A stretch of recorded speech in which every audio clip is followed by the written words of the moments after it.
네, 안녕하십니까. 더불어민주당 수석대변인 안호영 의원입니다. 난방비 문제에 관련해서 한 말씀 드리겠습니다. 네, 시작하겠습니다. 난방비 폭탄으로 떨고 있는 민생 앞에 정부는 또 없습니다.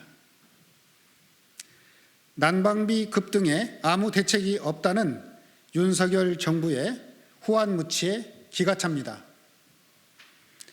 난방비 급등에 특별한 대책이 없다는 대통령실의 말을 도대체 어떻게 받아들여야 합니까? 국민의 삶에 무능하고 무책임한 정부가 왜 있어야 하는지 묻습니다. 국민의힘은 오늘도 전 정부의 탈원전 정책이 난방비 급등의 원인이라고 주장했지만 문재인 정부에서 원전 가동률은 줄지 않았습니다. 도대체 원전과 가스요금이 무슨 상관이 있다는 말입니까? 탈원전은 윤석열 정부의 만병통치약입니까? 난방비 급등의 원인이 에너지값 인상분 반영을 미뤄온 전 정부 탓이라는 것도 뻔뻔한 거짓말입니다. 난방비 급등을 부른 국제 LNG 가격은 윤석열 정부가 들어선 지난해 하반기에 가장 많이 올랐습니다. 그래서 올 겨울 난방비 폭탄은 이미 예측 가능한 일이었습니다. 하지만 윤석열 정부는 도리어 올해 에너지 복지 예산을 400억 원이나 깎고 경로당 난방비를 삭감했습니다.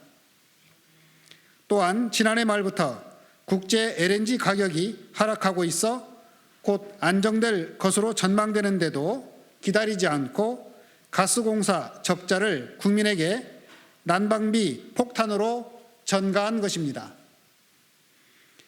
윤석열 정부는 국민의 고통보다 가스공사 적자가 더 걱정인 것 같습니다. 난방비 폭탄은 명백한 정책 실패이고 국정 운영 능력이 없는 것을 자백하는 것입니다. 반성하고 대책을 세우지를 못할 망정 전 정부 탓만 하고 있으니 국민 스스로 알아서 살아남으라고 말하는 것과 무엇이 다릅니까? 윤석열 정부는 국정 기조를 남 탓하기로 정한 것입니까? 오죽하면 국민의힘 조경태 의원이나 보수 언론까지 정부의 무책임을 비판하고 추경 등 대책을 요구하겠습니까? 그만큼 현 정부 여단의 남 탓과 무책임, 국민의 고통과 분노가 크다는 반증입니다. 윤석열 정부는 이제라도 실효성 있는 난방비 대책과 특단의 민생 대책을 마련해 책임 있는 모습을 보이십시오. 대책은 외면한 채 계속 전 정부 탓만 하는 것은 국민의 고통과 분노만 키울 것임을 경고합니다. 이상입니다. 감사합니다.